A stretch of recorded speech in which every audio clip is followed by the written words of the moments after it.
Hello dear students, welcome to Matrix. तो इस video में अपन बात करने वाले हैं जेईई मेन 2020 का जो सितंबर अटेम्प्ट था। उस सितंबर अटेम्प्ट का जो 6 सितंबर की शिफ्ट 1 में जो पेपर आया था, उसमें केमिस्ट्री के क्वेश्चंस को अपन यहाँ पर डिस्कस करने वाले हैं। उनके आंसर्स क्या होंगे वो मैं आपको बताऊंगा, और साथ साथ हर एक क्वेश्चन का जो डिटेल्ड सॉल्यूशन है उसको अपन यहाँ पर पढ़ने वाले हैं। तो चलिए एक एक करके शुरू करते हैं। तो सबसे पहला सवाल, तो इसमें अपने को बोला गया the presence of soluble fluoride ion up to 1 ppm concentration in drinking water is. तो फर्स्ट ऑप्शन आपको दे रखा है, वो दे रखा है it is harmful to bones, second harmful to skin, third दे रखा है हार्मफुल फॉर टीथ, और फोर्थ ऑप्शन है सेफ फॉर टीथ।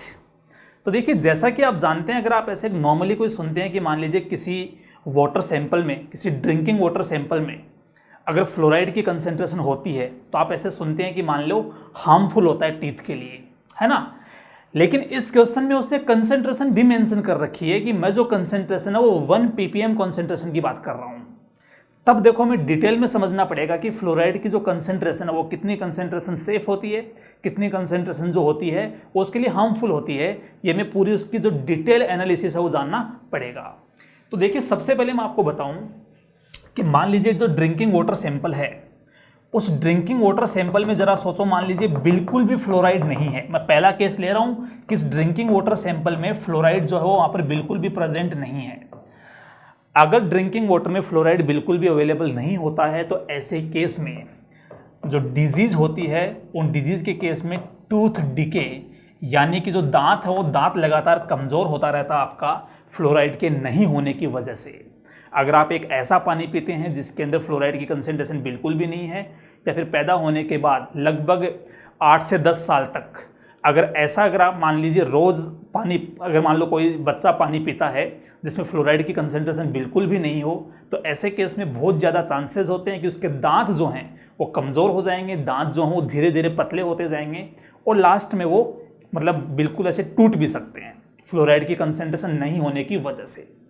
तो इस चीज़ को अवॉइड करने के लिए हम क्या करते हैं कि ड्रिंकिंग वाटर में कुछ फ्लोराइड जो होता है वो बाहर से अपन मिक्स करते हैं, ठीक है, जिससे ये प्रॉब्लम नहीं आए। अब जब आप उस फ्लोराइड की कंसेंट्रेशन, उस वाटर सैंपल में जब फ्लोराइड की कंसेंट्रेशन लगभग 1 पार्ट्स पर मिलियन आप कह सकते हो, और आप इसको कह सकते हो कि 1 मिलीग्राम पर डेसीमीटर क्यूब आप इसको बोल सकते हो, दोनों एक ही बात है। आप 1 पार्ट्स पर मिलियन बोल दो, या फिर आप उसको लगभग 1 मिलीग्राम पर डेसीमीटर क्यूब बोल दो। जब आप उसमें इतनी कंसेंट्रेशन फ्लोराइड की ऐड कर देंगे, तो ये जो वाटर बनेगा, ये जो ड्रिंकिंग वाटर है, वो पीने के लिए सबसे सेफ होता है और सबसे बढ़िया होता है, ठीक है। और उसकी वजह क्या है वो मैं आपको यहाँ पर बता रहा हूँ, ध्यान से सुनिए। होता क्या है कि जो टूथ होता है उसकी सरफेस पर, जो टीथ की जो सरफेस होती है उसको अपन बोलते हैं इनेमल, ठीक है। अब ये जो दांत पर जो मौजूद जो इनेमल जो सरफेस है, इसके अंदर क्या होता है, जैसे मैं आपको यहां लिख देता हूं, एक कंपाउंड होता है CA3PO4 का होल ट्वाइस डॉट CaOH का होल ट्वाइस, ठीक है, जिसको अपन बोलते हैं, जिसका नाम होता है हाइड्रोक्सी एपेटाइट। इसको अपन बोलते हैं हाइड्रोक्सी एपेटाइट।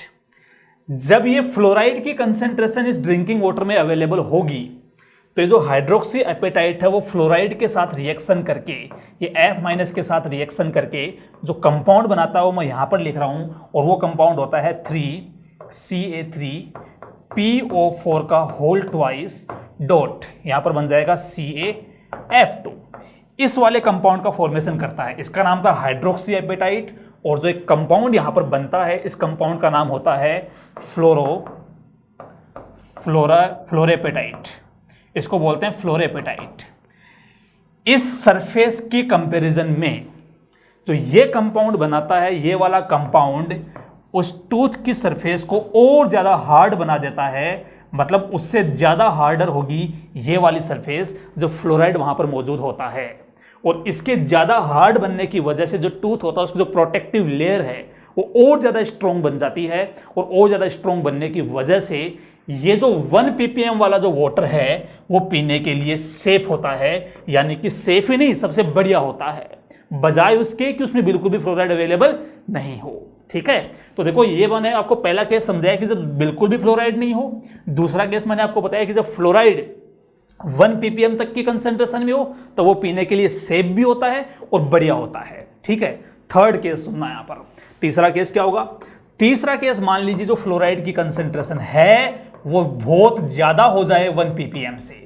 ज्यादा से मतलब लाइक मान लीजिए 1.5 ppm हो गया या 2 ppm के आसपास हो गया।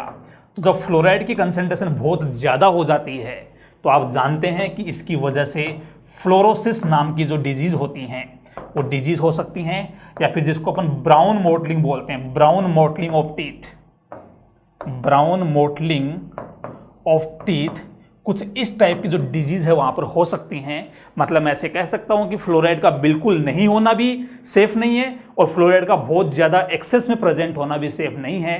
अगर फ्लोराइड की कंसेंट्रेशन ड्रिंकिंग वाटर में 1 ppm के अराउंड है तो पीने के लिए सबसे बढ़िया होता है, दांतों के लिए भी वो सेफ होता है। ठीक है, तो इसका जो आंसर है वो आ जाएगा कौन सा? Safe for teeth. क्लियर है यहां तक? तो इस सवाल में हमें बोला गया है the lanthanoids that does not show +4 oxidation state. ठीक है, तो इसमें बोल रखा है कि जो 4 हमें लैंथेनॉइड्स दे रखे हैं उनमें से कौन सा लैंथेनॉइड +4 ऑक्सीडेशन स्टेट में प्रेजेंट नहीं होता है वो हमें बताना है। तो आप जानते हैं कि सीरियम होता है जिसका एटॉमिक नंबर जो होता है वो 58 होता है। मैं यहाँ पर लिख रहा हूँ इनके एटॉमिक नंबर। ठीक है, इसका एटॉमिक नंबर कितना होता है? 58। उसके बाद ये टर्बियम होता है जिसका एटॉमिक नंबर जो होता है वो होता है 65, इसका एटॉमिक नंबर होता है 66 होता है। और जो EU है इसका एटॉमिक नंबर होता है 63, यूरोपियम जो इसका एटॉमिक नंबर 63 होता है। ये इनके एटॉमिक नंबर्स हो गए। अब जब आप इनका इलेक्ट्रॉनिक कॉन्फ़िगरेशन लिखोगे तो यहां पर मैं लिख रहा हूं इनके इलेक्ट्रॉनिक कॉन्फ़िगरेशन। देखिए इन सबके पहले जो नोबेल गैस आती है वो जीनोन है सब में। तो यहां पर देखिए जीनोन तो देखिए सब में कॉमन है। अब मैं बात करता हूं सबसे पहले सीरियम की। तो देखिए सबसे पहले 6s में इलेक्ट्रॉन जाएंगे तो यह जाएगा 6s2। 6s के बाद में जो इलेक्ट्रॉन जाएगा वो जाता है किसमें? F में जाता है। लेकिन उससे पहले इसमें आप जानते हैं कि एक इलेक्ट्रॉन किस में जाएगा? D में जाएगा। तो इसका जो कॉन्फ़िगरेशन है वो बन जाएगा 6s2 4f1 5d1। ठीक है, तो इसका जो कॉन्फ़िगरेशन है यहाँ पर वो आ जाएगा, आप ऐसे लिख सकते हो पूरे को, जीनोन, जीनोन के बाद आ जाएगा यहाँ पर 4f1 5d1 6s2। ठीक है, नेक्स्ट जिसका एटॉमिक नंबर 65 है तो जीनोन के कितना होता है? 54 होता है। तो 54 और 65 में जो डिफरेंस है वो डिफरेंस यहाँ पर कितने का हो जाएगा? वो हो जाएगा 11 का। तो यहाँ पर आ जाएगा 6s2, इलेक्ट्रॉन बचेंगे 9, तो यहाँ पर आ जाएगा 4f9, यह आ जाएगा सेकंड वाले के लिए। थर्ड वाला जो है dy उसके लिए कितने का डिफरेंस आ जाएगा? 12 का। तो ये बन जाएगा 6s2, ये बन जाएगा 4f10।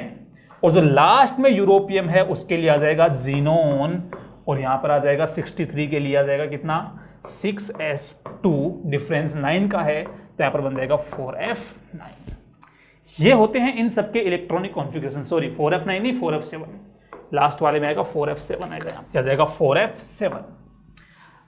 अब ये जो 4 है इसमें हमें देखना है कि भाई कौन सा जो +4 ऑक्सीजन स्टेट शो नहीं कर सकता।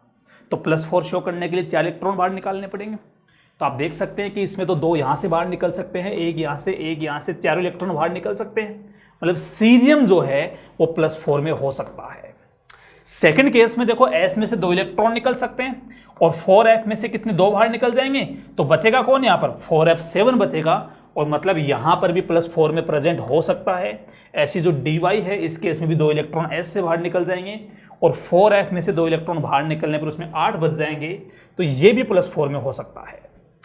लेकिन अगर आपने इसमें से 2 इलेक्ट्रॉन बाहर निकाले, चलो मैं एक तो वो केस बता रहा हूं जिसमें 4 इलेक्ट्रॉन बाहर निकाल रहे हो, एक बता रहा हूं जिसमें 2 इलेक्ट्रॉन बाहर निकल रहे हैं। अगर आपने इसमें से 4 इलेक्ट्रॉन बाहर निकाले तो ये बन जाएगा जीनोन 4f, ये कितना बनेगा? 5। अगर आपने 2 ही बाहर निकाले तो ये बन जाएगा जीनोन, और यहां पर कितना बन जाएगा? 4f7।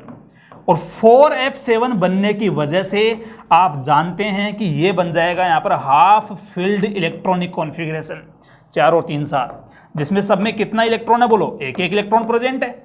और आप जानते हैं कि हाफ फील्ड ऑर्बिटल जो होते हैं वो हाईली स्टेबल होते हैं, उसकी वजह से ये इसमें से आप 2 इलेक्ट्रॉन आसानी से निकाल सकते हो। लेकिन 4 इलेक्ट्रॉन निकालना यहाँ पर इतना आसानी से आप इलेक्ट्रॉन नहीं निकाल सकते। यही वजह है कि जो यूरोपियम होता है वो +2 में पाया जाता है, +4 में इतना फ्रीक्वेंटली नहीं पाया जाता है, +4 ऑक्सीजन स्टेट वो शो नहीं करता। तो इसका जो आंसर है वो आ जाएगा 4th। ठीक है, तो देखो काफ़ी आसान सवाल था, बस आपको एटॉमिक नंबर पता होने चाहिए थे। एटॉमिक नंबर से आप इलेक्ट्रॉनिक कॉन्फ़िगरेशन लिख सकते थे, फिर आप इजीली देख सकते थे कि उसमें तो मतलब कितना आसानी से इलेक्ट्रॉन बाहर निकाल सकते हो। इस क्वेश्चन में हमें बोला गया है among the sulphates of alkaline earth metals the solubilities of beryllium sulphate and magnesium sulphate in water respectively are. सुनिए ध्यान से, देखिए इसमें हमें बोला गया है कि अगर मान लीजिए अपन बात करें एल्कलाइन अर्थ मेटल्स की, तो एल्कलाइन अर्थ मेटल्स का जो मतलब है वो आप जानते हैं कि बेरिलियम से लेकर बेरिलियम, मैग्नीशियम, कैल्शियम, स्ट्रोंशियम और barium, in alkaline earth metals के एक तो अपने बात कर रहा है इनके सल्फेट्स की वो चर्चा कर रहा है यहाँ पर, ठीक है, और दूसरा जो है हमें उसे बोल रहा है, अच्छा इनके सल्फेट्स की बात कर रहा है कि जो इनके सल्फेट्स हैं उनकी जो सोल्युबिलिटी होगी वाटर के अंदर, उसके बारे में पूछ रहा है कि वो सोल्युबिलिटी कम होगी या ज़्यादा होगी। तो यहाँ पर देखिए बेरिलियम सल्फेट, मैग्नीशियम सल्फेट, ऐसे करते करते हम बात करेंगे किसके लिए, बेरियम सल्फेट के लिए। तो आप जानते हैं कि इन केसेस में ऊपर से नीचे जाने पर, ग्रुप में अप टू डाउन जाने पर जो वाटर में सोल्युबिलिटी होती है वो सोल्युबिलिटी डिक्रीज होती है, और सोल्युबिलिटी डिक्रीज होने का मतलब ये है कि जो सबसे ऊपर होगा उसकी सोल्युबिलिटी सबसे ज़्यादा होगी और सबसे नीचे वाला लीस्ट सोल्यूबल होता है। इसलिए आप जानते हैं कि बेरियम सल्फेट जो होता है उसका वाइट कलर का प्रेसिपिटेट बनता है इसकी सबसे कम सोल्युबिलिटी होने की वजह से। तो आपसे पूछा गया केवल और केवल किसके बारे में, बेरिलियम सल्फेट और मैग्नीशियम सल्फेट। आप देख रहे हैं कि इसमें ऊपर आ रहे हैं, और ऊपर आने का मतलब इन दोनों की जो सोल्युबिलिटी है वाटर में वो हाई होगी। तो मतलब बेरिलियम सल्फेट की सोल्युबिलिटी भी हाई होगी और मैग्नीशियम सल्फेट की सोल्युबिलिटी भी हाई होगी वाटर में। तो इसका करेक्ट आंसर जो है वो हो जाएगा ऑप्शन 1। ठीक है, तो एक सिंपल सा सवाल था, एक एस ब्लॉक में सोल्युबिलिटीज आपसे कंपेरिजन करवाई है। इसमें इस क्वेश्चन को देखते हैं, तो इसमें आपको पूछा गया है the set that contains atomic numbers of only transition elements. इसमें हमें 4 ऑप्शंस दे रखे हैं, तो चारों ऑप्शंस में से कुछ एटॉमिक नंबर हमें गिवन है ना, और हमसे पूछा गया है कि वो एटॉमिक नंबर का इनमें से वो कौन सा सेट होगा, ठीक है, जिस सेट में केवल और केवल ट्रांजिशन एलिमेंट्स प्रेजेंट हैं और किसी भी टाइप का कोई भी एलिमेंट वहां पर प्रेजेंट नहीं है।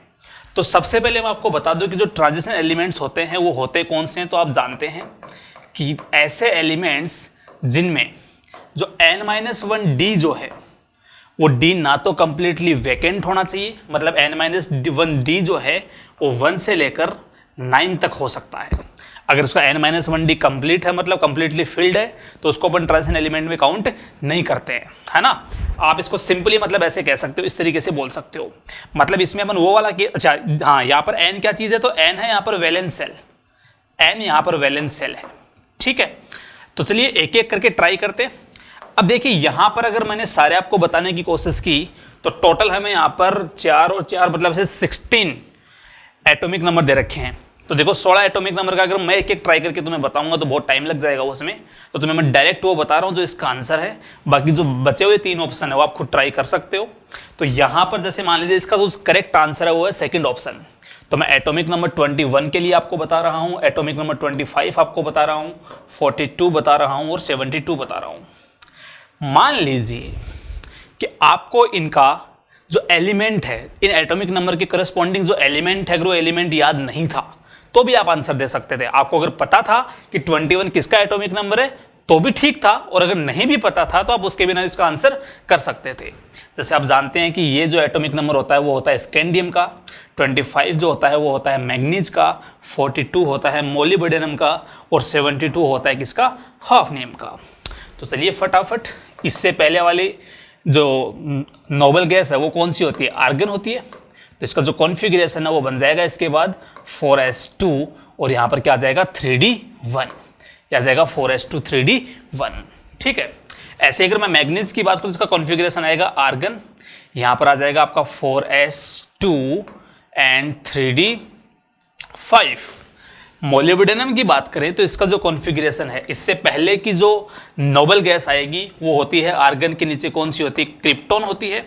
और इसका जो कॉन्फ़िगरेशन आएगा वो आपका आ जाएगा यहाँ पर कौन सा 5s1, वो आ जाएगा 45, ठीक है।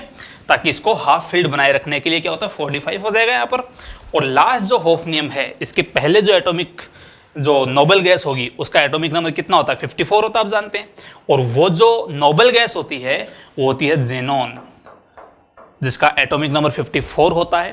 तो यहाँ से अपने पास टोटल 54 के बाद 18 इलेक्ट्रॉन और बच जाएंगे, तो वो आ जाएगा अपना 6s2 आ गया। देन 6s के बाद में यहाँ पर कितना आएगा, उसके बाद आएगा 4f14 और फिर बच जाएगा कितना 5d2। तो ये बन जाएगा इसका इलेक्ट्रॉनिक कॉन्फ़िगरेशन। तो आप देख सकते हैं कि इन सब में जो अगर वैलेंस शेल आपका n है तो आप इन सब में चारों में चेक कर सकते हैं कि उसका जो n-1d है उसमें कम से कम एक इलेक्ट्रॉन होना चाहिए ट्रांजिशन एलिमेंट के लिए, और 10 नहीं होने चाहिए। बाकी अगर 9 इलेक्ट्रॉन तक हैं तो हम उसको ट्रांजिशन एलिमेंट की कैटेगरी में रख सकते हैं। 10 होने का मतलब जैसे आप जानते हैं जिंक, कैडमियम, मरकरी जो होते हैं, जिंक, कैडमियम, मरकरी जो होते हैं, इनमें जो n-1d होता है वो कंप्लीटली फिल्ड होता है, तो इनको अपन ट्रांजिशन एलिमेंट्स में काउंट नहीं करते हैं। बाकी ये जो है ये सारे के सारे ट्रांजिशन एलिमेंट्स होंगे। तो इस तरीके से इसका जो करेक्ट आंसर है वो क्या हो जाएगा 4th। इस क्वेश्चन में हमें बोला गया the species that has a spin only magnetic moment of 5.9 bore magneton is. तो यहां पर हमें देखिए 4 अलग अलग कॉम्प्लेक्स दे रखे हैं, और वो जो कॉम्प्लेक्सेज हैं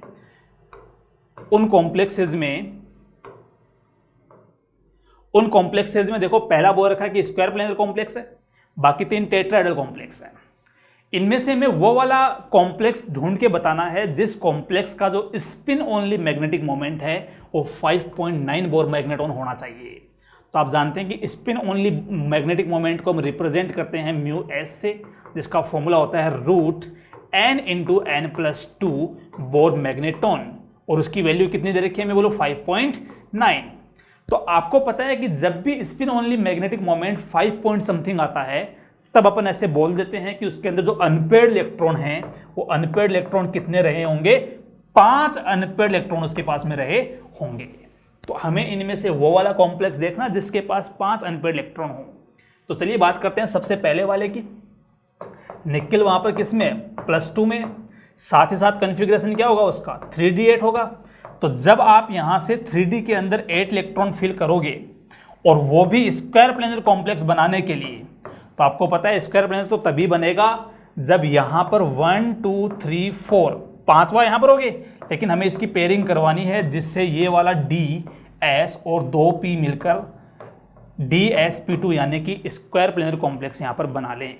तो जब ये पेयरिंग कर लेगा तो इसके अंदर नंबर ऑफ अनपेयर्ड जो है वो कितने हो जाएंगे 0, मतलब पहला तो इसका आंसर नहीं है। दूसरे वाले में बोल रहा है मैग्नीज जो प्रेजेंट हो +2 में है, और मैग्नीज +2 में मतलब उसका कॉन्फ़िगरेशन क्या होगा 3d5। अब आप जानते हैं कि टेट्राहेड्रल जो कॉम्प्लेक्सेस होते हैं उसमें तो कभी पेयरिंग का कोई कॉन्सेप्ट ही नहीं होता। अरे टेट्राहेड्रल में तो हमेशा क्या बनते हैं, हाई स्पिन ही बनते हैं ना। तो जब ये टेट्राहेड्रल तो इसमें कोई पेयरिंग नहीं होगी, मतलब पांचों के पांचों जो डी इलेक्ट्रॉन हैं वो ऐसे अलग अलग रहेंगे। तो इसमें जो अनपेयर्ड है वो कितने हो जाएंगे, 5 हो जाएंगे। तो अपना आंसर तो यहीं पर आ गया, लेकिन बाकी और 2 को चेक कर लेते हैं। यहां पर निकेल 0 में प्रेजेंट है, निकेल 0 का मतलब क्या हो जाएगा यहाँ पर 3d8 4s2, ठीक है। लेकिन यहां पर जो CO जैसा लिगेंड है, CO एक स्ट्रॉन्ग लिगेंड होने की वजह से यहां पर भी जो कॉम्प्लेक्स बनेगा वो इस 2s इलेक्ट्रॉन्स की d में, जो 2s इलेक्ट्रॉनों को d में ट्रांसफर कर देगा, और यहां पर एक sp3 जैसा कॉम्प्लेक्स बनेगा जो टेट्राहेड्रल उसकी ज्योमेट्री होगी। तो यहां पर भी जो अनपेयर्ड इलेक्ट्रॉन है वो कितने हो जाएंगे, बोलो 0 हो जाएंगे।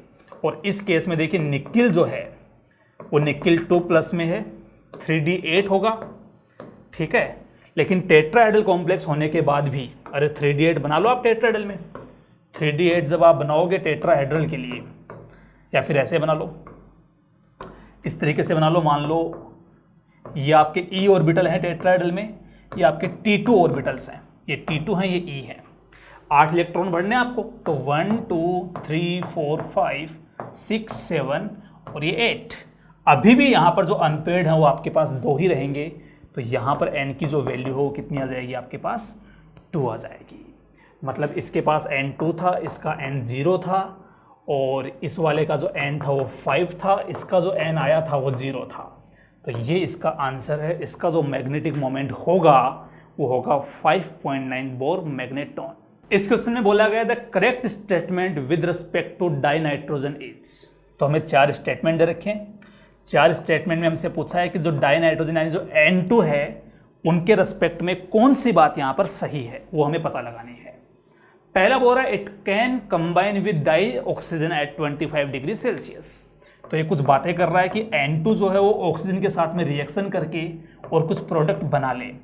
आपसे पूछना चाह रहा है कि क्या ये बात सही है, तो आंसर है कि हाँ ये बात सही है, लेकिन एक शर्त है यहाँ पर कि only at high temperature. Nitrogen जो है वो ऑक्सीजन के साथ में कंबाइन होता जरूर है, लेकिन रूम टेम्परेचर यानी कि 25 डिग्री सेल्सियस पर वो उसके साथ रिएक्शन नहीं करता है। जब टेम्परेचर सफिशिएंटली हाई होता है तभी ये दोनों आपस में रिएक्शन करके प्रोडक्ट बनाते हैं। इसलिए इसका जो फर्स्ट ऑप्शन है वो यहाँ पर गलत होगा। Second, N2 is paramagnetic in nature. नहीं, जब आप N2 का एमओ डायग्राम बना के देखेंगे, मॉलिक्यूलर ऑर्बिटल डायग्राम जब आप इसका बनाएंगे तो पता चलेगा इसके पास जो नंबर ऑफ अनपेयर्ड इलेक्ट्रॉन वो आएंगे 0। इसका मतलब ये डायामैग्नेटिक गैस होती है, पैरामैग्नेटिक नहीं होती है।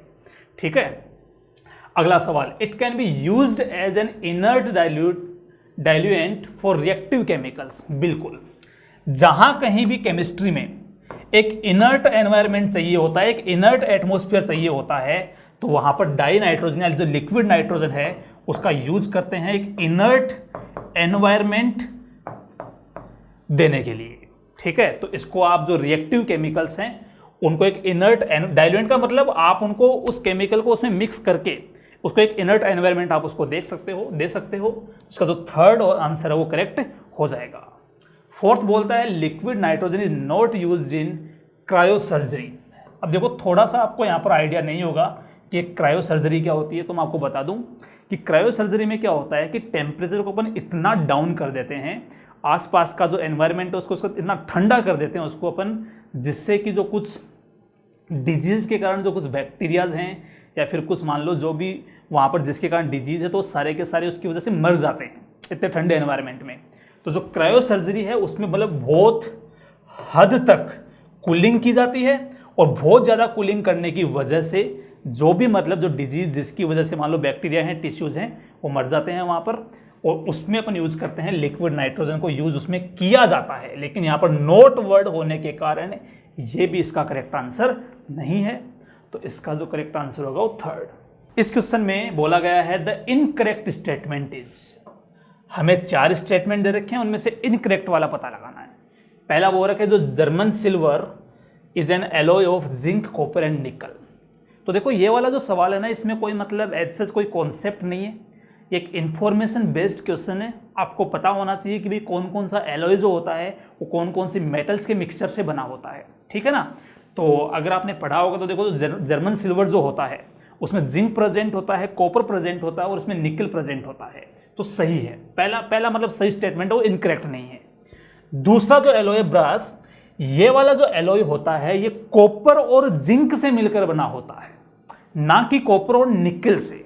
तो यहां पर निकल की वजह से ये वाला जो स्टेटमेंट है वो इनकरेक्ट है और इस क्वेश्चन का सही आंसर है। ठीक है, थर्ड बोलता है कि जो कास्ट आयरन है is use to manufacture wrought iron. तो ये सही बात है। अरे भाई, जो रोट आयरन है उसको बनाने के लिए हम जिस आयरन का यूज करते हैं वो कास्ट आयरन ही तो होता है, तो थर्ड यहाँ पर सही बात है। फोर्थ बोलता है कि bronze is an alloy of copper and tin.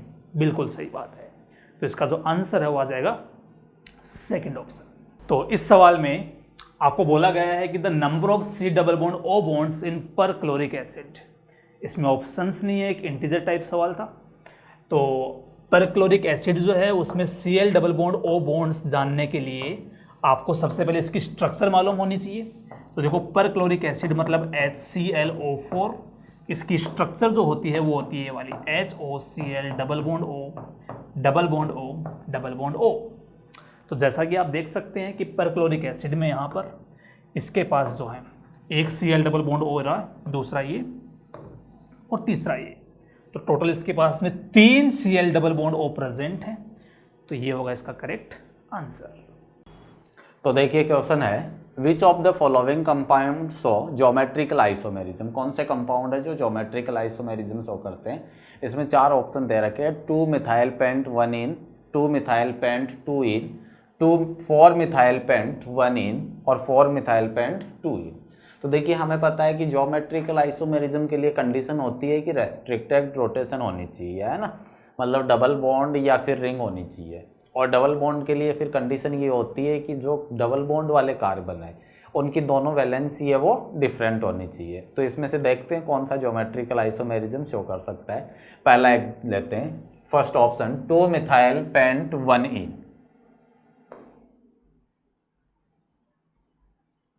ये 5 कार्बन हो गया है ना। अब इसमें से जैसे ये 1 2 3 4 5 2 कार्बन है, इस पे तो मिथाइल लगा हुआ है और इन है वो 1 पे लगा हुआ है। इसमें हमें देखना है कि ये ज्योमेट्रिकल आइसोमेरिज्म शो कर रहा है या नहीं। तो ये ज्योमेट्रिकल आइसोमेरिज्म शो नहीं करेगा क्योंकि इस कार्बन की दोनों वैलेंसी सेम होगी, है ना, दोनों वैलेंसी इस कार्बन की हाइड्रोजन है, दोनों वैलेंसी सेम है, इसलिए ये ज्योमेट्रिकल आइसोमेरिज्म शो नहीं करेगा। इसी तरीके से अगर हम सेकेंड में बात करें, सेकेंड है 2 methyl paint 2 in.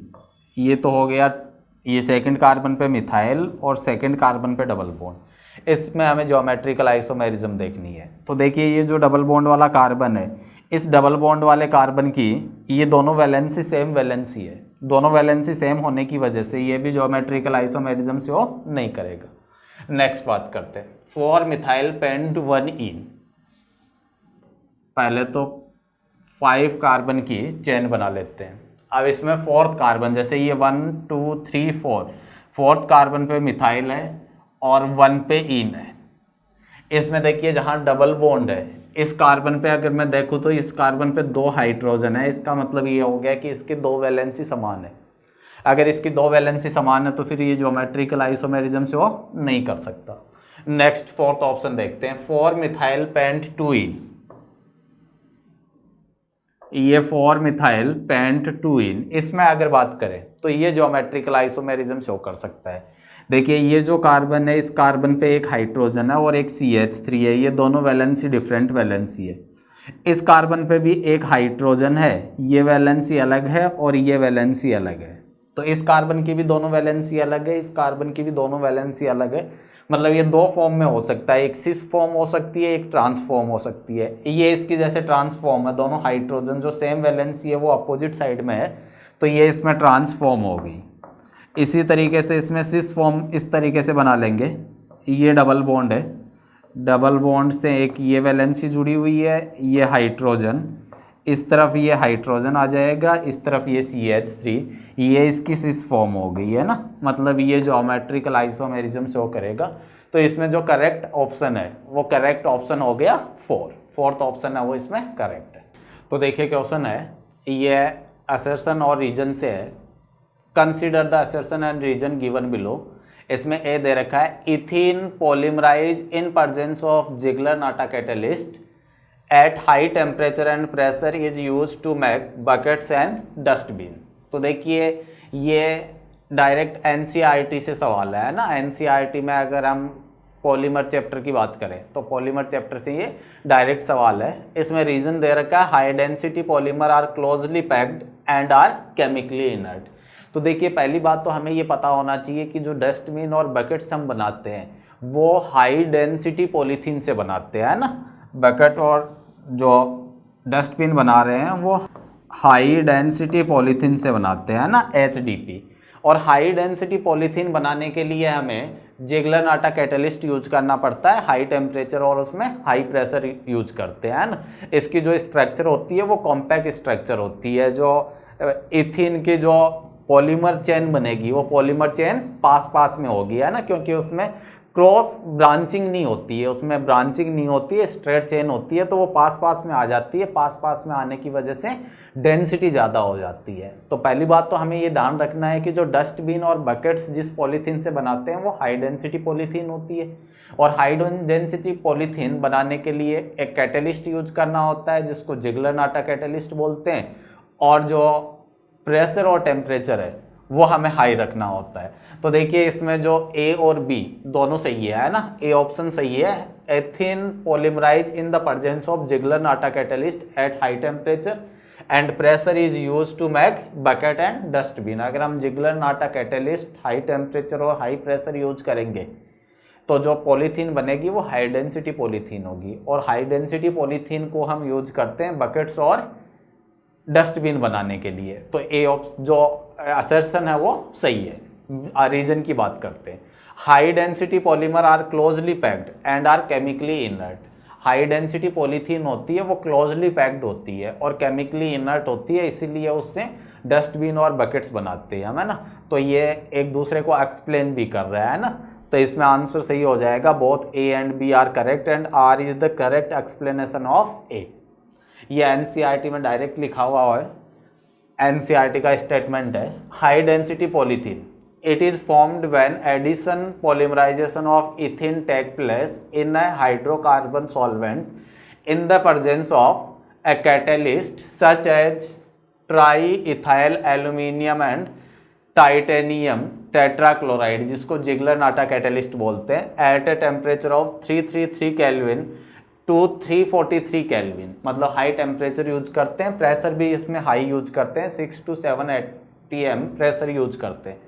High density polythene produce consist of linear molecule and has a high density due to close packing. Close packing की वजह से इसकी जो डेंसिटी है वो हाई डेंसिटी होती है। It is also chemically inert and more टाइटर and harder. It is use for manufacturing buckets, dustbin, bottles, pipes etcetera. तो ये इसके यूजेज वगैरह हमें याद करने होते हैं ना। देखिए क्वेश्चन है, the variation of equilibrium constant with temperature is given below. हमें दो अलग अलग टेम्परेचर 25 डिग्री सेल्सियस और 100 डिग्री सेल्सियस पे K1 और K2 दे रखा है, एक 10 दे रखा है और एक 100 दे रखा है। 25 डिग्री सेल्सियस का मतलब हो गया 298 केल्विन और 100 का मतलब हो गया 373 केल्विन। ये केल्विन स्केल पे लिख लेते हैं। देखिए केल्विन स्केल पे मैं टेम्परेचर इसलिए लिख रहा हूँ कि बहुत बार हम यही गलती कर जाते हैं, जो टेम्परेचर है वो डिग्री सेल्सियस में पुट कर देते हैं, जब भी कि किसी भी फॉर्मूले में हम टेम्परेचर जो यूज करते हैं वो एब्सोल्यूट स्केल में यूज करते हैं, केल्विन में यूज करते हैं। तो सबसे पहले क्या किया करो, जब भी आपको कोई डिग्री सेल्सियस में टेम्परेचर दिखे उसको तुरंत आप केल्विन में कन्वर्ट कर लो। इसके बाद में देखिए, the value of del H naught, del G naught at T1 and del G naught at T2 in kilojoule per mole respectively are close to, और आर की आपको वैल्यू दे रखी है, ये वैल्यू यूज करनी है। मतलब आपको एक तो डेल एच नोट कैलकुलेट करना है, एक del G note T1 temperature पे, del G note T2 temperature पे कैलकुलेट करना है। हमें पता है केमिकल इक्विलिब्रियम से हम ये फॉर्मूला पढ़ते हैं, log K1 by K2 equal to del H naught divide by 2.303 into R 1 by T2 minus 1 by T1। तो यहाँ से तो हम डेल एच नोट कैलकुलेट कर लेंगे। Log K1 by K2, log K1 की वैल्यू दे रखी है 10 और इसकी वैल्यू दे रखी है 100, equal to del H naught divide by 2.303, R की वैल्यू हमें दे रखी है 8.314, ये आर की वैल्यू होगी, इनटू ये हो गया 1 बाई T2 दे रखा है 373 माइनस 1 बाई 298। यहाँ से हमें कैलकुलेट करना है। तो ये तो हो जाएगा log 1/10 और log 1/10 की वैल्यू हो जाएगी -1 equal to del H naught divide by 2.303 into 8.314। ये हो जाएगा, LCM ले लेते हैं, 373 इंटू 298। तो ये ऊपर आएगा 298 माइनस 373, ये आ गया -75। जब यहाँ से कैलकुलेट करेंगे डेल एच नोट तो डेल एच नोट की वैल्यू आ जाएगी 28.4 इंटू 10⁻³ और इसकी जो यूनिट होगी वो यूनिट जूल पर मोल में होगी। जूल में इसलिए होगी कि जो आर की वैल्यू है वो हमने जूल में यूज की है। हमें आंसर है वो आंसर किलो जूल में पूछे है ना, इनकी किलो जूल पर मोल में आंसर बताना है। इसका मतलब ये हो जाएगा 28.4 किलो जूल पर मोल। तो इस तरीके से तो आप डेल एच नोट की वैल्यू कैलकुलेट कर लोगे। अब हमें कैलकुलेट करना है डेल जी नोट। तो नेक्स्ट देखिए del G note.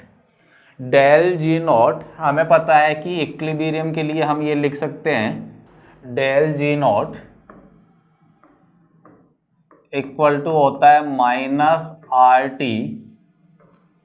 ln K equilibrium.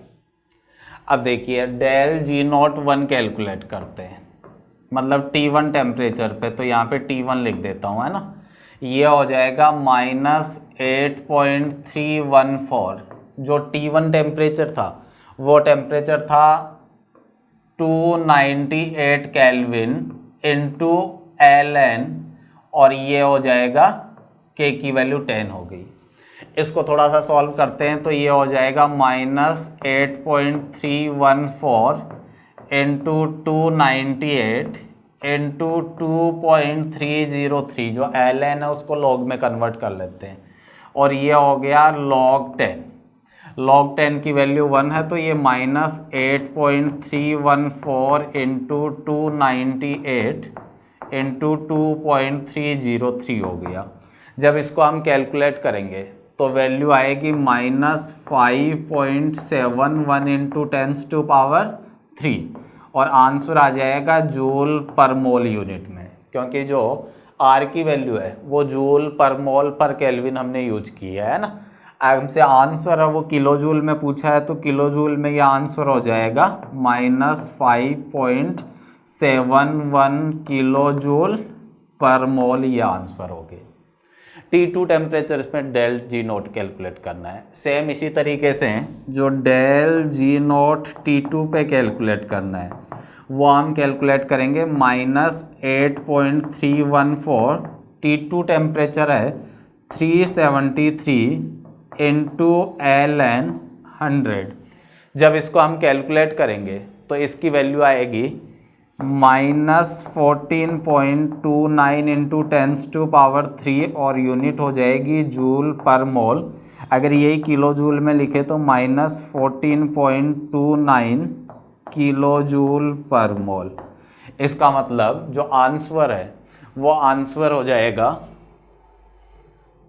Third answer हो जाएगा। जो डेल एच नोट है उसकी वैल्यू आ रही है 28.4, जो डेल जी नोट 1 है इसकी वैल्यू -5.71 और del G note T2 temperature -14.29। इसका आंसर हो जाएगा थर्ड आंसर। देखिए क्वेश्चन दे रखा है for the reaction Fe2N solid plus 3/2H2 gaseous gives 2Fe solid plus NH3 gaseous. Kc और Kp में रिलेशन दे रखा है, तो हमें पता है Kc और Kp में रिलेशन ये होता है Kp equal to Kc into RT और इसकी पावर होती है डेल Ng। और डेल Ng हम इस तरीके से कैलकुलेट करते हैं, G का मतलब सिर्फ गैसियस मोल यूज करना है ना। गैसियस मोल प्रोडक्ट के गैसियस मोल माइनस रिएक्टेंट के गैसियस मोल। प्रोडक्ट में देखिए ये तो सॉलिड है तो इसके मोल यूज नहीं करेंगे, ये गैसियस फॉर्म में है जिसका 1 मोल है तो 1 माइनस। रिएक्टेंट में ये तो सॉलिड फॉर्म में है इसका मोल यूज नहीं करेंगे, ये गैसियस फॉर्म में है तो ये हो गया 3/2, मतलब ये आंसर आ गया -1/2 आ गया डेल Ng। तो यहाँ से हम लिख सकते हैं कि Kp इक्वल टू Kc, ये आ गया RT पावर -12। अगर मैं RT को इस तरफ ले आऊँ तो ये हो जाएगा Kc equal to Kp RT और पावर को माइनस से मल्टीप्लाई कर देंगे तो माइनस माइनस प्लस हो जाएगा, हाफ हो जाएगा। इसमें आंसर सेकंड हो जाएगा Kc equal to Kp RT power half. देखिए क्वेश्चन है the increasing order of pKb value of the following compound. ये जो 4 कंपाउंड दे रखी है इनकी पीकेबी वैल्यू को हमें कंपेयर करना है। पीकेबी वैल्यू को आप इस तरीके से कंपेयर कर सकते हो। हमें पता है कि किसी भी बेस की जो बेसिक स्ट्रेंथ होती है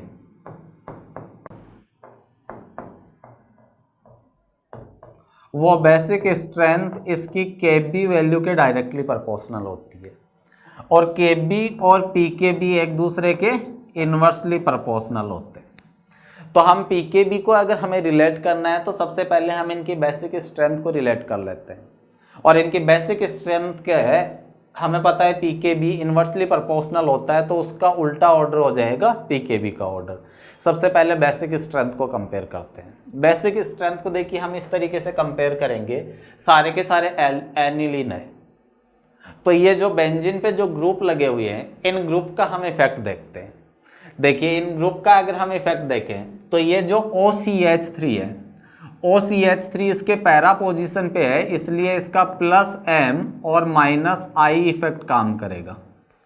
-I इफेक्ट के कंपैरिजन में M इफेक्ट ज़्यादा पावरफुल होता है, तो हम -I को काट देते हैं। मतलब ओवरऑल ये डोनेटिंग इफेक्ट है। ओवरऑल अगर ये इलेक्ट्रॉन डोनेट कर रहा है तो नाइट्रोजन पे इलेक्ट्रॉन डेंसिटी ज़्यादा हो जाएगी, नाइट्रोजन की बेसिक स्ट्रेंथ इससे ज़्यादा हो जाएगी। भाई देखिए नाइट्रोजन पे यहाँ पे 2 CH3 का +I इफेक्ट है, यहाँ पे भी 2 CH3 का +I इफेक्ट है, बट ये OCH3 एक्स्ट्रा इलेक्ट्रॉन डोनेट कर रहे हैं, तो हम ये बोल सकते हैं कि फर्स्ट की जो बेसिक स्ट्रेंथ है वो सेकंड से ज़्यादा हो जाएगी। अब थर्ड और फोर्थ की बात करते हैं। अगर थर्ड में हम देखें तो पहली बात तो ये है कि इसमें 2 CH3 का +I इफेक्ट है, जबकि यहाँ पे सिर्फ एक ही CH3 का +I इफेक्ट है। दूसरा हम बोल सकते हैं कि CN का -I इफेक्ट भी है। मेटा पोजीशन पे M इफेक्ट तो काम नहीं करता है, तो पहली बात तो यहाँ पे डोनेशन कम हो रहा है और ये CN विड्रॉल भी करवा रहा है। मतलब हम बोल सकते हैं कि सेकंड की बेसिक स्ट्रेंथ थर्ड से ज़्यादा है, क्योंकि इसमें पहली बात तो एक ही CH3 का +I इफेक्ट है, सेकंड हम बोल सकते हैं कि CN का -I इफेक्ट भी है। इसमें बात करते हैं, इसमें जो OH है इसका -I इफेक्ट है, M इफेक्ट तो लगेगा नहीं, मेटा पोजीशन पे -I इफेक्ट है। यहाँ पे तो देखिए दोनों में समान ही बात है कि एक CH3 का +I इफेक्ट है, यहाँ पे भी CH3 का +I इफेक्ट है, बट CN का -I इफेक्ट OH से ज़्यादा पावरफुल होता है, इसलिए CN ज़्यादा इलेक्ट्रॉन विड्रॉल करवाएगा OH के कंपेरिजन में। मतलब हम बोल सकते हैं फोर्थ की बेसिक स्ट्रेंथ थर्ड से ज़्यादा है, तो ये बेसिक स्ट्रेंथ का ऑर्डर आ जाएगा, इसके बाद में फोर्थ और इसके बाद में थर्ड, ये बेसिक स्ट्रेंथ होगी।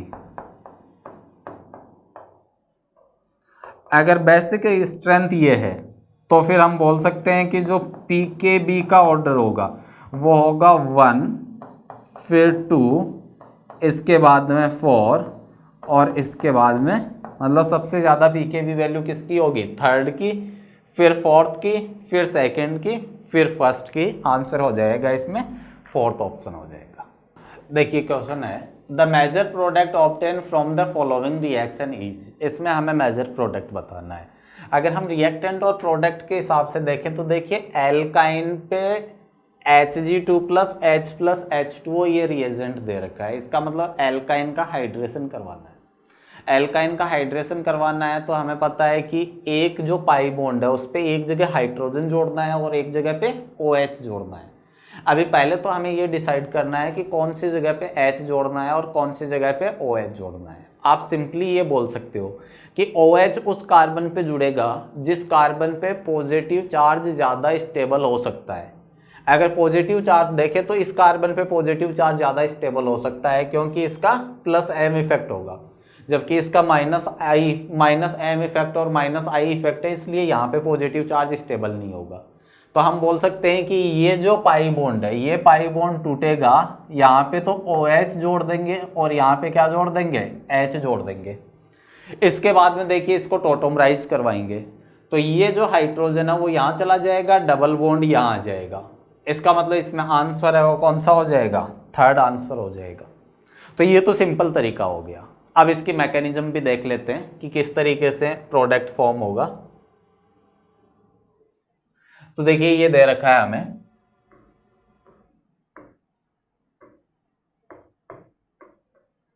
यहां इसमें NO2 लगा हुआ है, C≡C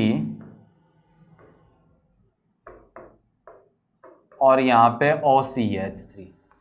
देखिए सबसे पहले जो रिएक्शन होती है वो ये होती है कि इसमें जो H+ है वो H+ इसमें अटैक करेगा, है ना। Hg2+ की प्रेजेंस में H+ यहाँ पे अटैक करेगा।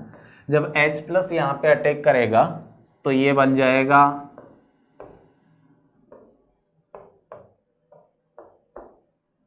NO2 C+C।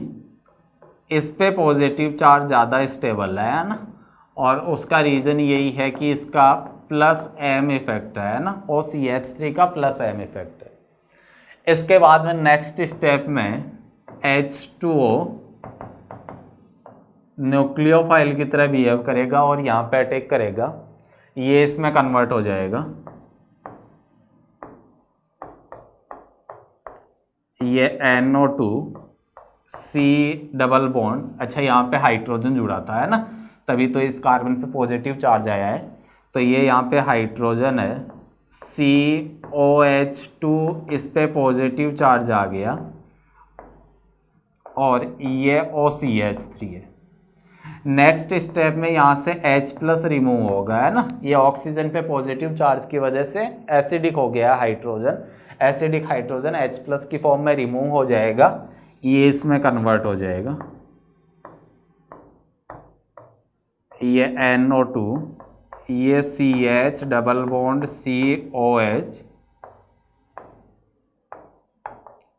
OCH3। इसके बाद में ये टोटोमराइज हो जाएगा। ये टोटोमराइज हो जाएगा। टोटोमराइज में ये जो हाइड्रोजन है, ये हाइड्रोजन तो यहाँ से यहाँ शिफ्ट हो जाएगा और डबल बॉन्ड यहाँ शिफ्ट हो जाएगा, तो ये इसमें कन्वर्ट हो जाएगा।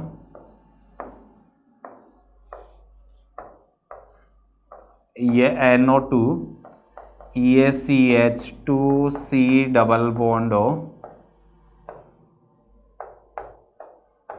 ये OCH3, ये इसमें प्रोडक्ट बन जाएगा, है ना। तो इस तरह से मैकेनिज्म के हिसाब से भी आप प्रोडक्ट बना सकते हो। और अगर आप आंसर देखोगे तो आंसर कौन सा हो जाएगा, इसमें थर्ड ऑप्शन है वो आंसर हो जाएगा।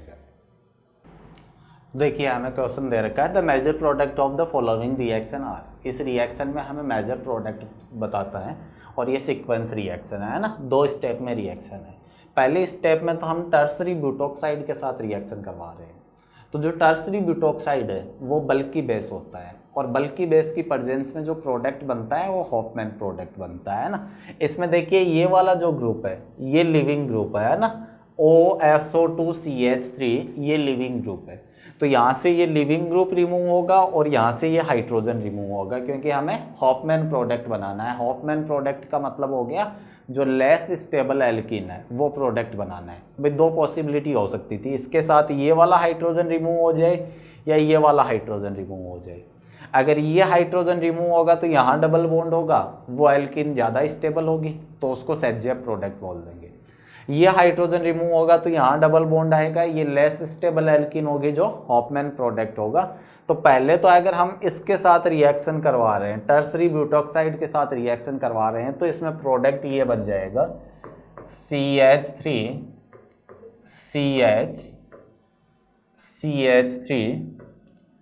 CH डबल बॉन्ड CH2, ये प्रोडक्ट बन गया। अब इसके बाद में देखिए हम ओजोनोलिसिस करवा रहे हैं, और जो ओजोनोलिसिस करवा रहे हैं वो ऑक्सीडेटिव ओजोनोलिसिस करवा रहे हैं, H2O2 की प्रेजेंस में करवा रहे हैं। इसका मतलब ऑक्सीडेटिव ओजोनोलिसिस करवा रहे हैं। ऑक्सीडेटिव ओजोनोलिसिस में एल्डिहाइड नहीं बनता है ना, एल्डिहाइड ऑक्सीडाइज होके कार्बोक्सिलिक एसिड में कन्वर्ट हो जाता है। तो या तो कीटोन बन सकता है, नहीं तो कार्बोक्सिलिक एसिड बनेगा। ओजोनोलिसिस में ये बॉन्ड यहाँ से ब्रेक हो जाएगा, तो ये कार्बन है वो तो कन्वर्ट हो जाएगा। देखिए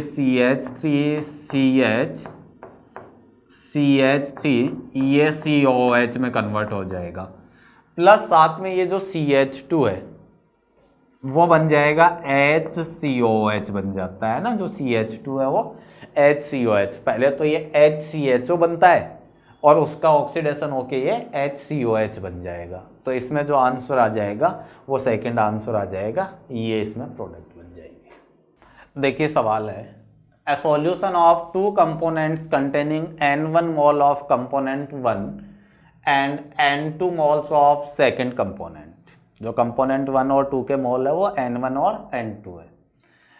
M1 and M2 are the molecular weight of component 1 and 2 respectively. If D is the density of solution in gram per ml, C2 is molarity and X2 is the mole fraction of component 2. Then C2 can be expressed as, जो C2 है उसको हम mole fraction density और molar mass के basis पे किस तरीके से एक्सप्रेस करेंगे। तो देखिए हमें ये पता है कि जो कंसंट्रेशन होगी C2 की वो हो गए सेकेंड कंपोनेंट के मोल डिवाइड बाय वॉल्यूम, और अगर मैं वॉल्यूम ml में ले रहा हूं तो इसको 10⁻³ से मल्टीप्लाई करना होगा। N2 तो हमें दे रखा है but volume of solution calculate करना है। वॉल्यूम ऑफ सॉल्यूशन के लिए हमें मास ऑफ सॉल्यूशन कैलकुलेट करना होगा। सॉल्यूशन के मास कैलकुलेट करने के लिए हम दोनों कंपोनेंट का मास कैलकुलेट करना पड़ेगा। सॉल्यूशन का मास इक्वल टू हो जाएगा, ये लिख सकते हैं W solution equal to W1 plus W2, दोनों कंपोनेंट्स का मास का सम हो जाएगा। W1 ये हो जाएगा N1 M1, number of mole को मोलर मास से मल्टीप्लाई कर देते हैं, प्लस ये हो जाएगा N2 इंटू M2। तो ये तो सॉल्यूशन का मास आ गया। अगर हम सॉल्यूशन का वॉल्यूम कैलकुलेट करें तो सॉल्यूशन का वॉल्यूम हो जाएगा मास डिवाइड बाय डेंसिटी। तो ये हो गया सॉल्यूशन का वॉल्यूम, और ये जो वॉल्यूम है वो ml यूनिट में आएगा, है ना। डेंसिटी ग्राम पर ml में है तो इसकी यूनिट क्या होगी, ml यूनिट होगी। ये हम यहाँ पुट कर देते हैं तो यहाँ से C2 इक्वल टू आ जाएगा N2 into 10⁻³ divide by N1 M1 plus N2 M2, और जो डेंसिटी है वो ऊपर चला जाएगा। अब देखिए इसमें हम क्या करते हैं, ऊपर और नीचे N1 प्लस N2 से डिवाइड कर देते हैं। तो देखिए ये तो बन जाएगा N2 divide by N1 plus N2, ये तो मोल फ्रैक्शन बन जाएगा। तो इसको मैं लिख सकता हूँ X2 into D into 10⁻³ divide by, ये बन जाएगा X1। तो ये हो गया X1 into M1 plus X2 into M2। अब हम क्या करते हैं, जो X1 है इसको 1 माइनस X2 लिख देते हैं। तो देखिए ये हो जाएगा X2 D into 10⁻³ divide by, ये हो गया 1 minus X2 into M1 plus X2 into M2, या इसको हम लिख सकते हैं X2 into D into 10⁻³ divide by, ये हो जाएगा M1 प्लस, यहाँ से X2 कॉमन ले लेते हैं तो ये हो जाएगा X2 M2 माइनस M1, ये आंसर आ जाएगा।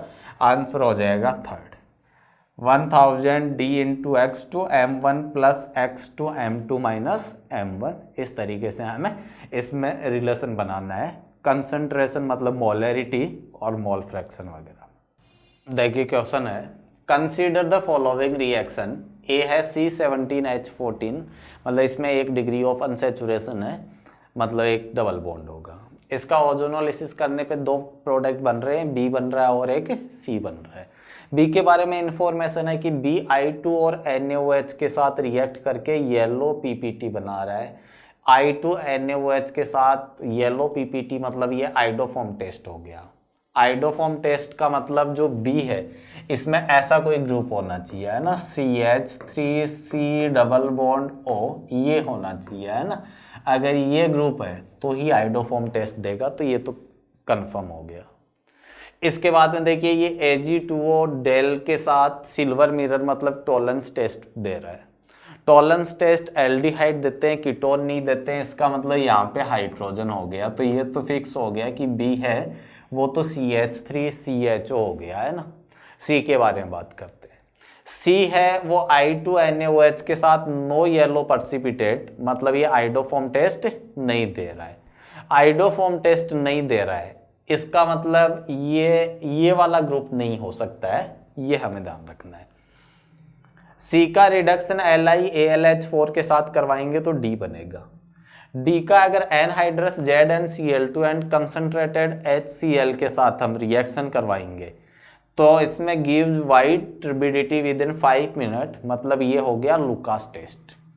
और लुकास टेस्ट में अगर हम बात करें तो अगर 3 डिग्री एल्कोहल है तो उसमें इमीडिएट टर्बिडिटी मिलती है, अगर 2 डिग्री एल्कोहल है तो विद इन 5 मिनट टर्बिडिटी मिलती है, और अगर 1 डिग्री एल्कोहल है तो 30 मिनट में टर्बिडिटी मिलती है ना।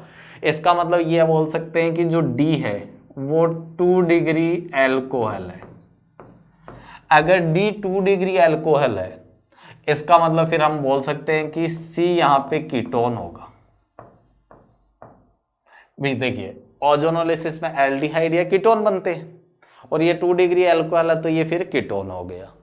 अब देखिए इसमें ऑप्शन के हिसाब से चेक कर लेते हैं। जैसे इसका ओजोनोलिसिस करवाएं तो यहाँ एक ऑक्सीजन आएगा, यहाँ एक ऑक्सीजन आएगा, ये भी एल्डिहाइड बन रहा है, ये भी एल्डिहाइड बन रहा है, इसका मतलब ये ऑप्शन तो नहीं होगा भाई। इसमें CH3CHO बनेगा, ये CH3CH2CH2CHO बनेगा, तो ये ऑप्शन नहीं हो सकता। इसमें अगर मैं इस ऑप्शन की बात करूं तो देखिए बी ऑप्शन, सेकंड ऑप्शन में बात करें तो ये यहां से डिवाइड करेंगे, यहां ऑक्सीजन यहां ऑक्सीजन, ये बन जाएगा CH3CHO और ये बन गया कीटोन। ये अगर मैं कीटोन की बात करूं तो इसमें देखिए ये वाला कीटोन बन रहा है,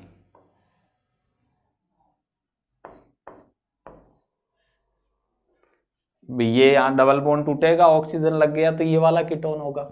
और इस वाले कीटोन में देखिए ये वाला ग्रुप है CH3C डबल बॉन्ड हो, मतलब ये जो कीटोन है ये कीटोन आइडोफॉर्म टेस्ट दे देगा, जबकि हमें पता है कि जो C है वो आइडोफॉर्म टेस्ट नहीं देना चाहिए, इसलिए इसमें ये ऑप्शन भी नहीं हो सकता। जैसे इस ऑप्शन की बात करें तो इसमें यहां से ये ब्रेक होगा, यहां ऑक्सीजन लगेगा, यहां ऑक्सीजन लगेगा, इसमें एल्डिहाइड 1 2 3 4 कार्बन का ये एल्डिहाइड बनेगा,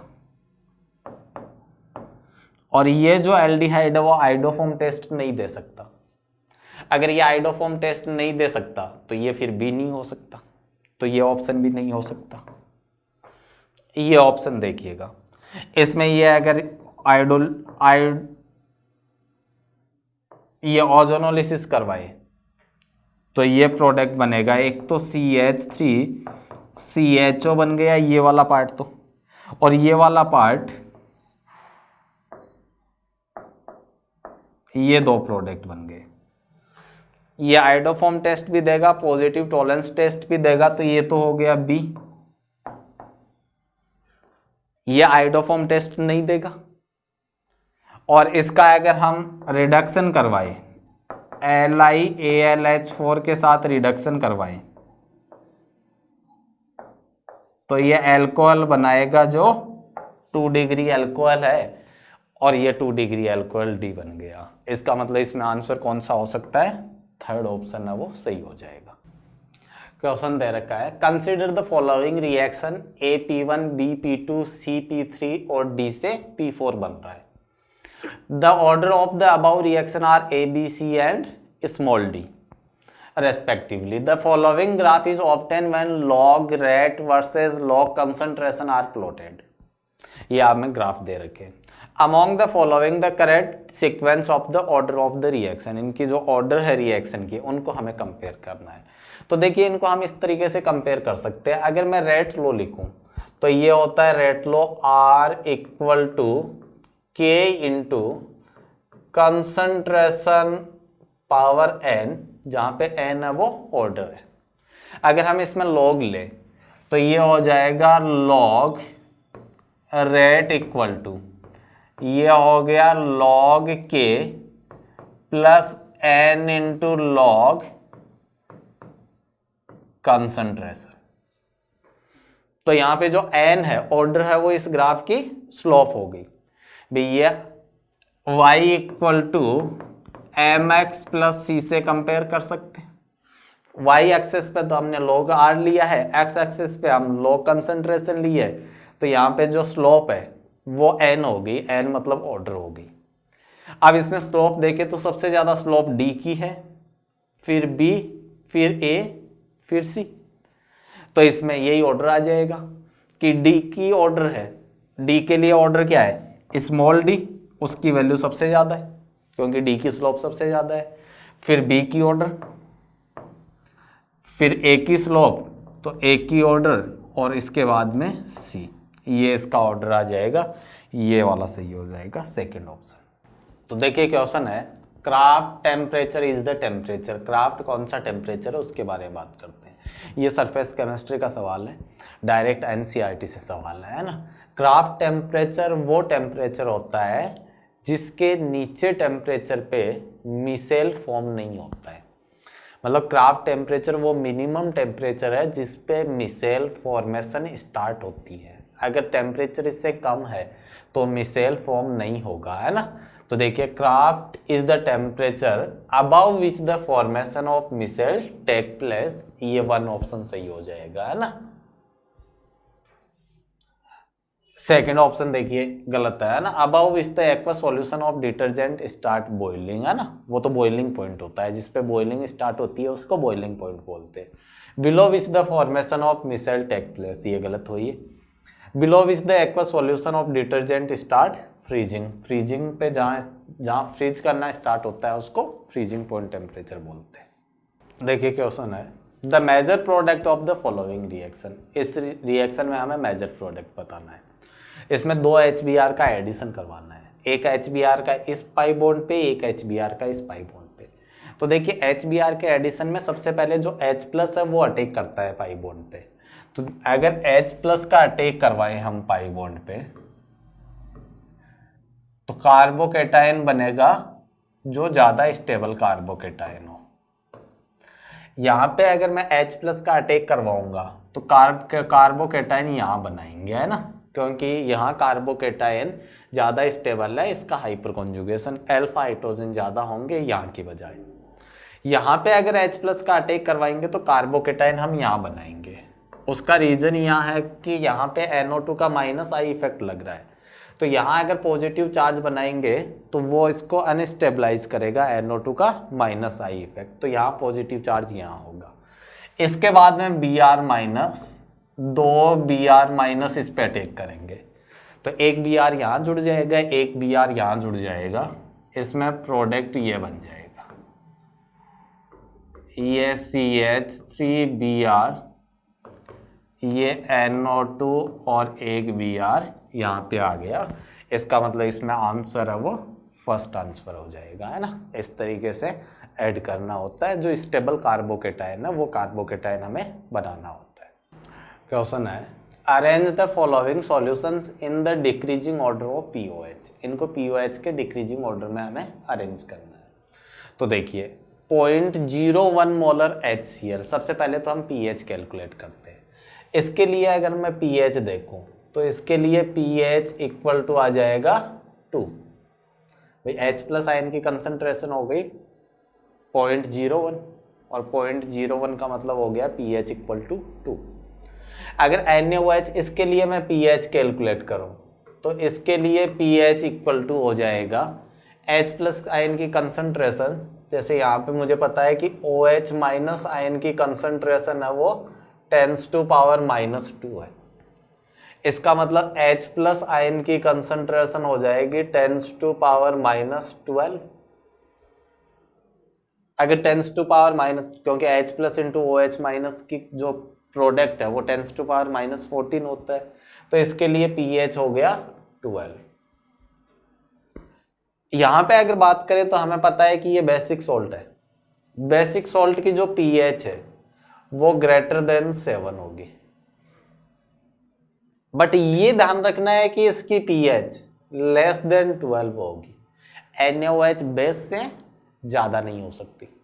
उसका रीजन ये है कि देखिए दोनों की कंसंट्रेशन समान है और ये CH3CONA बना कैसे होगा भी, ये इस तरीके से बना होगा कि NaOH है, इसमें हमने CH3COOH ऐड किया है तो ये बन गया CH3COONA। इसका 0.01 मोलर सॉल्यूशन, इसका 0.01 मोलर सॉल्यूशन। इस तरीके से भाई 1 लीटर सॉल्यूशन में अगर इसके इतने मोल ले लूँ, इसके इतने मोल ले लूँ, तो इसके इतने मोल बन जाएंगे, वो उसकी मोलरिटी हो जाएगी। तो देखिए एक्चुअली इसकी पीएच जैसे NaOH है, अभी यहाँ पे तो हम प्योर NaOH की बात कर रहे हैं, और जब CH3CONA बनाया तो इसमें कुछ हमने एसिड भी तो डाल दिया, तो ये एसिड डालने से इसकी जो पीएच है वो कुछ डिक्रीज हो जाएगी। तो हम ये बोल सकते हैं कि प्योर NaOH की जो पीएच है उसकी वैल्यू CH3CONA से ज़्यादा होगी, और हमें पता है NaCl की जो पीएच है वो = 7 होगी। अब हमें ये भी पता है कि pH + POH = 14 होता है। तो अगर हम POH के लिए बात करें तो इसकी अगर मैं POH देखूं तो इसकी POH 12 होगी, इसके लिए जो POH है वो 2 होगी, इसके लिए जो POH है वो <7 होगी, और इसके लिए जो POH है वो 7 हो जाएगी। तो POH का अगर ऑर्डर देखें तो सबसे ज़्यादा तो हो जाएगा B के लिए। POH अगर हम देखें तो सबसे ज़्यादा POH सबसे ज़्यादा A का हो गया 12। इसके बाद में अगर POH देखें तो फिर D का हो गया 7। अगर D के बाद में हम बात करें तो इसका हो जाएगा C का, और सबसे कम POH B का हो जाएगा। ये POH का ऑर्डर हो जाएगा, 4th ऑप्शन इसमें करेक्ट हो जाएगा। देखिए क्वेश्चन है, the elevation of boiling point of 0.10 molar aqueous CrCl3.xNH3 solution is 2 times that of 0.05 molar aqueous CaCl2 solution। इसका जो सॉल्यूशन है, इसका जो एलिवेशन इन बॉइलिंग पॉइंट है वो इससे डबल है। द वैल्यू ऑफ x की वैल्यू हमें कैलकुलेट करनी है। इंफॉर्मेशन दे रखी है, assume 100% ionisation of complex, coordination number of Cr is 6 and that of ammonia molecule are present inside the coordination sphere। जो अमोनिया है वो कोऑर्डिनेशन स्पेयर से बाहर नहीं होने चाहिए, इन चीजों का ध्यान रखना है। तो देखिए सबसे पहले तो हमें ये वाली इंफॉर्मेशन दे रखी है कि del TB for complex is equal to 2 times of del TB of CaCl2,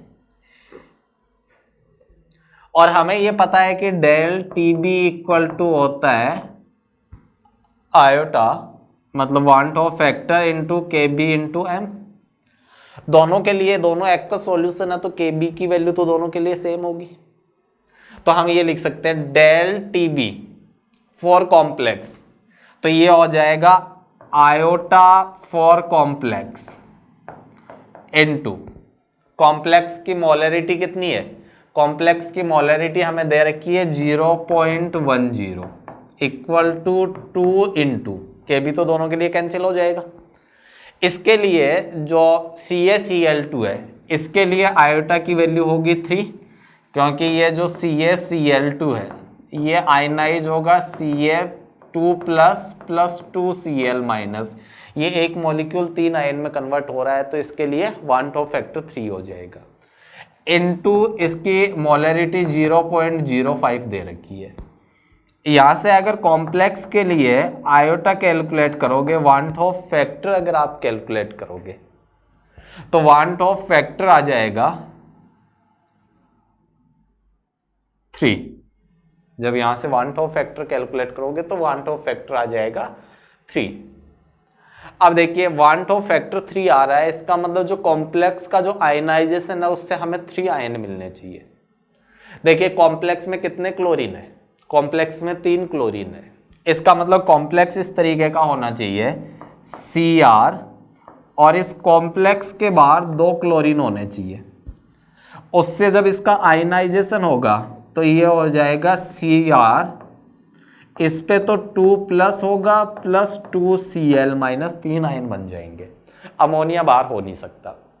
Cr का कोऑर्डिनेशन नंबर 6 है, तो एक तो हमारे पास क्लोरीन है तो वो क्लोरीन हम यूज करेंगे, ये यहाँ ये नहीं है ना, 2 नहीं है, ये एक ही क्लोरीन बचा है, तो एक तो वो क्लोरीन यूज करेंगे और 5 हमें क्या यूज करने पड़ेंगे, अमोनिया यूज करने पड़ेंगे। ये कोऑर्डिनेशन नंबर 6 हो गया, तो ये हो जाएगा NH3 इसका मतलब इसमें आंसर कितना आ जाएगा, 5 आंसर आ जाएगा इसमें। Question number 23। तो देखिए इसमें हमें स्फेरिकल बैलून दे रखा है जिसकी रेडियस हमें 3 सेंटीमीटर दे रखी है, उसमें हीलियम गैस है ना, कंटेनिंग हीलियम गैस, और उसका जो प्रेशर है वो 48 × 10⁻³ बार है। हमसे बोला गया है कि सेम टेम्परेचर अगर pressure of A spherical balloon of radius 12 centimetre, मतलब मान लो मैं उस स्फेरिकल बैलून की रेडियस है उसको अगर 12 सेंटीमीटर कर दूं, तो सेम गैस का अमाउंट होते हुए उसमें जो गैस का प्रेशर होगा वो गैस का प्रेशर कितना होगा वो हमसे पूछा गया है, और वो हमें इस फॉर्म में बताना है ना, × 10⁻⁻6 बार बताना है। तो देखिए टेम्परेचर सेम है और गैस का अमाउंट सेम है, तो हम बोल सकते हैं कि टेम्परेचर और गैस का अमाउंट सेम है तो जो प्रेशर है वो इन्वर्सली प्रोपोर्शनल हो जाएगा वॉल्यूम। और वॉल्यूम के बारे में हम इंफॉर्मेशन निकाल सकते हैं कि पहले जो रेडियस है, मतलब इसको RI लिख देता हूँ, बैलून की रेडियस है वो 3 सेंटीमीटर है, और जो बाद में फाइनल जो रेडियस है वो रेडियस है 12 सेंटीमीटर। हमें पता है कि जो बैलून का वॉल्यूम होगा वो वॉल्यूम डायरेक्टली प्रोपोर्शनल हो जाएगा R3, जो वॉल्यूम है वो डायरेक्टली प्रोपोर्शनल हो जाएगा R3। तो यहाँ से अगर मैं वॉल्यूम को कंपेयर करूँ, जैसे V final by V initial, इन दोनों को अगर मैं कंपेयर करूँ तो ये हो जाएगा 12³ डिवाइड बाई 3³, और इनको अगर हम कैंसिल आउट करते हैं तो ये आ जाएगा 4⁻³ या इसको सॉल्व करेंगे तो ये आ जाएगा 64। तो हम बोल सकते हैं कि जो बैलून का फाइनल वॉल्यूम होगा वो इनिशियल वॉल्यूम का 64 टाइम्स है। ये हमें वॉल्यूम में इंफॉर्मेशन आ गई, और हमें पता है कि प्रेशर वॉल्यूम के इन्वर्सली प्रोपोर्शनल है। अगर वॉल्यूम 64 टाइम्स इंक्रीज हो गया, इसका मतलब बैलून का जो प्रेशर है, बैलून में जो गैस है उसका प्रेशर है वो 64 टाइम्स डिक्रीज हो जाएगा।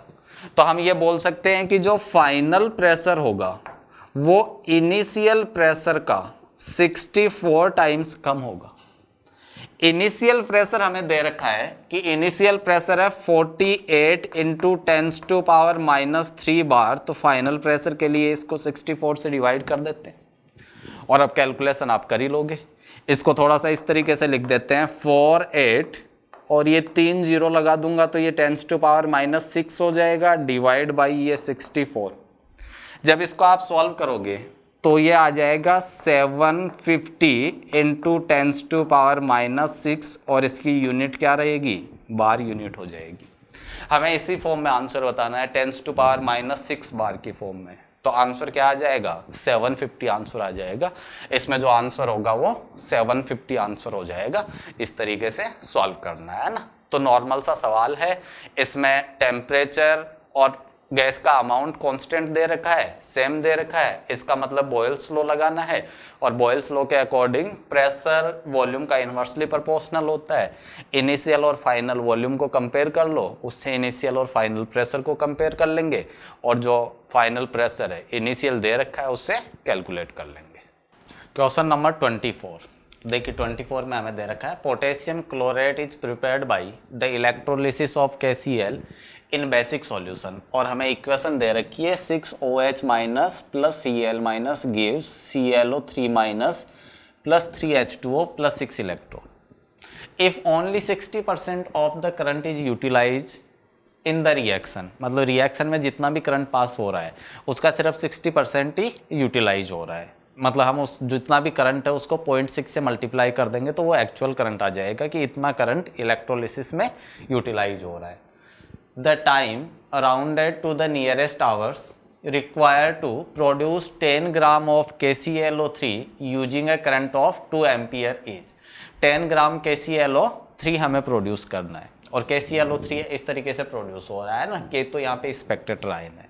तो देखिए हम फैराडे के फर्स्ट लॉ से ये बोल सकते हैं, हमें पता है कि W = होता है EIT डिवाइड बाई 96500, जहाँ पे E है इक्विवेलेंट मास। इक्विवेलेंट मास इस तरीके से कैलकुलेट करेंगे, इसका मोलर मास KClO3 का जो मोलर मास है वो 122 है divide by n factor. KClO3 मतलब ClO3 माइनस के 1 मोल प्रोड्यूस होने के लिए कितने इलेक्ट्रॉन ट्रांसफर हो रहे हैं? 6 इलेक्ट्रॉन ट्रांसफर हो रहे हैं, तो n फैक्टर इसका हो जाएगा ये 6। यहाँ W हमें पता है कितना KClO3 प्रोड्यूस करना है, 10 ग्राम प्रोड्यूस करना है, तो ये हम लिख देंगे 10 इक्वल टू E की वैल्यू आ गई 122 डिवाइड बाई 6 इंटू I हमें पता है 2 एम्पियर तो हम करंट पास करवा रहे हैं और एफिशिएंसी कितनी है? 60% है। मतलब एक्चुअली करंट कितना करंट पास हो रहा है? 2 इंटू 0.6 ये करंट आ गया, ये I की वैल्यू आ गई है ना। एक्चुअली इतना करंट पास हो रहा है ना, इलेक्ट्रोलिसिस के लिए जो करंट यूज हो रहा है वो इतना करंट है। इंटू T हमें कैलकुलेट करना है और ये जो T है वो सेकंड में आएगा यहाँ पे, है ना। डिवाइड बाई, इसको डिवाइड कर देते हैं 96500 से, इसको डिवाइड कर देते हैं, इसको कैंसिल आउट कर देते हैं, तो ये आ जाएगा 0.1 और इसको अगर हम हटाएंगे तो ये किससे मल्टीप्लाई कर देते हैं? 10 से मल्टीप्लाई कर देते हैं। यहाँ से अगर हम T कैलकुलेट करेंगे तो ये देखिए T इक्वल टू हम लिख सकते हैं 10 इंटू 10, ये 100 हो गया, इंटू 96500, मतलब 100 इंटू 96500 डिवाइड बाई, ये हो जाएगा 2 इंटू 122, तो ये हो गया 244। ये इतना सेकंड टाइम रिक्वायर्ड होगा। अगर हमसे टाइम आवर्स में पूछा है तो हम इसको डिवाइड कर देते हैं 3600 से, इंटू 96500 डिवाइड बाई 244 इंटू 3600, ये टाइम किस में आ जाएगा? आवर्स में टाइम आ जाएगा, है ना। और इसको अगर हम कैलकुलेट करेंगे तो इसकी एग्जैक्ट वैल्यू आएगी 10.98 आवर्स आएगी। हमें राउंडेड ऑफ करके बताना है, इसलिए इसका आंसर नियरेस्ट इंटीजर कितना हो जाएगा? 11 हो जाएगा, है ना। नियरेस्ट इंटीजर 11 आ जाएगा।